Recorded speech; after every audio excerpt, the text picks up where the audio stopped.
Friends, welcome to Gamini சமையல். இன்னைக்கு நம்ம உருண்டை குழம்பு வைக்க போகிறோம். அதுக்கு நான் கொஞ்சம் புளி எடுத்து வச்சுருக்கேன். இதை தண்ணி ஊற்றி ஊற வைக்க போகிறோம். 1 டம்ளர் அளவு நான் கடலைப்பருப்பு எடுத்து வச்சுருக்கேன். அதையுமே நம்ம ஒரு 3 to 4 hours நல்லா தண்ணி ஊற்றி ஊற வைக்க போகிறோம்.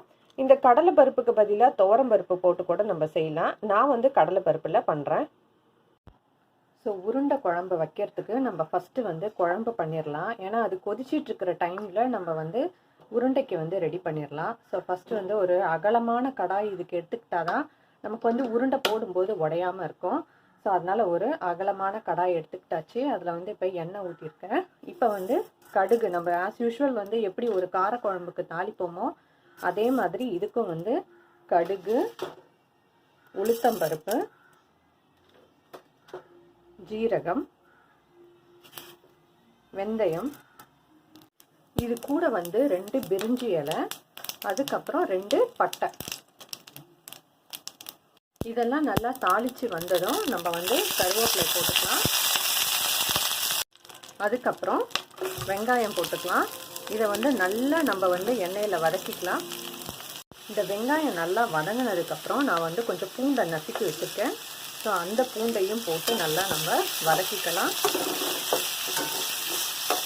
இந்த பூண்டு வாசனை வந்ததுக்கப்புறம் நான் தக்காளி நறுக்கி வச்சுருக்கேன்.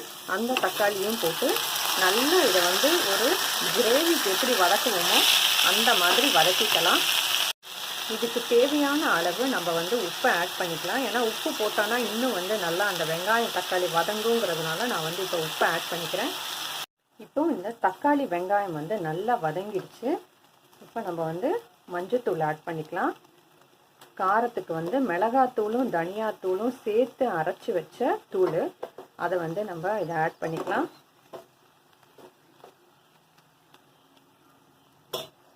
ஆட் பண்ணிவிட்டு எல்லாத்தையும் நம்ம கலந்துக்கலாம்.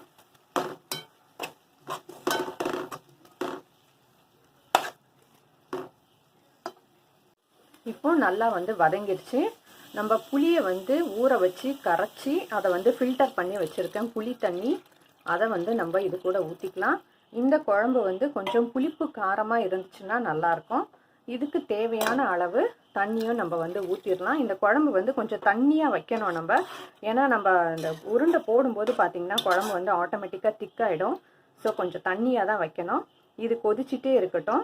இதுக்கப்புறம் நம்ம உருண்டை எப்படி செய்யலாங்கிறத பார்க்கலாம். இந்த குழம்பு இப்போ நல்லா கொதிக்க ஆரம்பிச்சிருச்சு. நான் கொஞ்சம் தேங்காய் அரைச்சி வச்சுருக்கேன். ஸோ அதையும் நம்ம இது கூட போட்டு நல்லா கொதிக்க வச்சிட்ருக்கலாம். இது கொதிச்சிட்ருக்கிற டைமில் நம்ம உருண்டைக்கு ரெடி பண்ணிடலாம். பருப்பில் இருக்கிற தண்ணியெல்லாம் நம்ம நான் ட்ரெயின் பண்ணி வச்சாச்சு. இது கூட நான் பச்சை மிளகா 2 கட் பண்ணி போட்டு வச்சுருக்கேன். அதுக்கப்புறம் இஞ்சியும் கட் பண்ணி போட்டு வச்சுருக்கேன். இது கூட இப்போ இஞ்சி, பச்சை மிளகா, இந்த பருப்பு எல்லாத்தையும் ஒன்றா சேர்த்து நம்ம மிக்சியில் வடைக்கு எப்படி அரைப்போமோ அந்த மாதிரி கொஞ்சம் குறன்னு நம்ம அரைச்சி எடுத்து வச்சுக்கலாம்.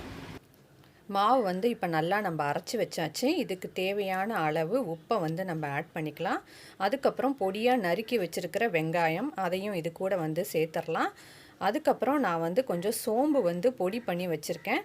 அந்த சோம்பையும் இது கூட சேர்த்துடலாம். அதுக்கப்புறம் கொத்தமல்லியை நல்லா நறுக்கி வச்சுருக்கேன். அதையும் இது கூட சேர்த்து நம்ம எல்லாம் ஒன்றா கலந்துக்கலாம். இந்த குழம்பு இப்போ நல்லா தளன்னு கொதிச்சிட்ருக்கு. இந்த ஸ்டேஜில் தான் நம்ம உருண்டையை உருட்டி போடணும். சப்போஸ் நீங்கள் சிம்மில் வச்சுட்டு நம்ம உருண்டையை உருட்டி போட்டோம்னாக்கா அது கரைஞ்சி போயிடும், இல்லைனா உடஞ்சி போயிடும்.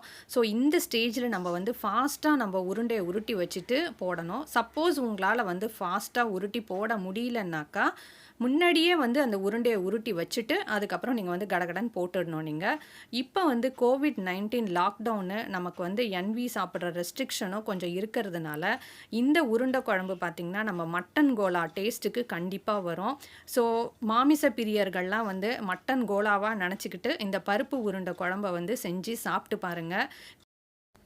நம்ம போட்ட உருண்டைலாம் இப்போ நல்லாவே வெந்துருச்சு. நம்ம என்ன ஷேப்புக்கு போட்டோமோ அதே ஷேப்லேயே அழகாக வெந்திருக்கு. ஒரு உருண்டை கூட உடையவும் இல்லை, கரையவும் இல்லை. இப்போ நம்ம லாஸ்ட்டாக என்ன பண்ணலான்னா ஒரு துண்டு வெல்லம் இதில் போட்டு ஆட் பண்ணிக்கலாம். அதுக்கப்புறம் கொஞ்சம் நல்லெண்ணெயை இது மேலே நம்ம கொஞ்சம் ஊற்றிட்டு ஸ்டவ்வை ஆஃப் பண்ணி இறக்கி வச்சிட வேண்டியதான். ஒரு சுவையான உருண்டை குழம்பு நமக்கு இப்போ ரெடி ஆகிடுச்சு. பருப்பு உருண்டை குழம்பு மட்டன் சாப்பிடணும்னு நினைக்கிறவங்க, சாப்பிட முடியாதவங்க இதை வந்து பருப்பு உருண்டையை மட்டன் கோலாவா நினச்சி நீங்கள் வந்து சாப்பிட்டுக்கலாம். இதுக்கு சைட் டிஷ்ஷாக நான் வந்து வத்தல் வறுத்து வச்சுருக்கேன். நான் ஏற்கனவே சொன்னேன், என்னைக்காவது நமக்கு வந்து சைட் டிஷ் பண்ண முடியலன்னா இந்த வத்தலை வந்து நம்ம வறுத்து வச்சுக்கலான்னு. இந்த வத்தல் வீடியோவை நான் வந்து டிஸ்கிரிப்ஷனில் கொடுக்குறேன். அது எப்படி போடுறதுங்கிறதையும் நீங்கள் வந்து பார்த்து தெரிஞ்சுக்கலாம். இப்போ வந்து நம்ம இந்த உருண்டையை பார்க்கலாம். இதை வந்து நான் உடச்சி காட்டுறேன் பாருங்க. நமக்கு வந்து அவ்வளோ சாஃப்டாக நல்லா இருக்கு இந்த உருண்டை. இதில் இன்னொரு ஒரு டிப்பு இருக்குது. என்னன்னா, நம்ம ரொம்ப நேரம் அந்த உருண்டையை வந்து கொதிக்க வச்சுட்டோம் அப்படின்னாக்கா அது வந்து ரப்பர் மாதிரி ஹார்ட் ஆகிடும். ஸோ போட்ட ஒரு 5-10 மினிட்ஸுக்கெலாம் நம்ம வந்து இதை நிறுத்திடணும். இதை டேஸ்ட் பண்ணி பார்க்கலாம். சூப்பர் டேஸ்ட்டாக இருக்குது ஃப்ரெண்ட்ஸ். நீங்களும் இதை ட்ரை பண்ணி பாருங்கள். இந்த வீடியோ உங்களுக்கு பிடிச்சிருந்ததுன்னா காமினி சமையலுக்கு சப்ஸ்கிரைப் பண்ணுங்கள். ஆரோக்கியம் உதயமாகட்டும்.